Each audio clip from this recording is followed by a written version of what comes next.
I've performed general dentistry in private practice since 1980. Since 2008, I've served as dental clinic director for the Samaritan House, a full-service nonprofit in San Mateo. I just sold my private practice over a year ago. Like many dentists in the room today, I consider myself a private practice dentist. However, my recent experience in community clinics as a public health dentist has changed how I view our profession.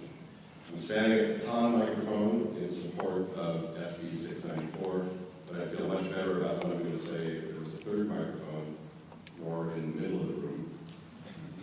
We are a politically divided house with a common cause, and I believe that integrating the important interests on both sides serves our profession best. There are valid and important points made by both sides here today, but both sides will agree that we must have a strong profession and a viable organization. What we are about today is at the core of the future of oral health care. I envision that future as being healthier than it is now. Healthier private practices, healthier CDA, healthier care delivery with healthier outcomes.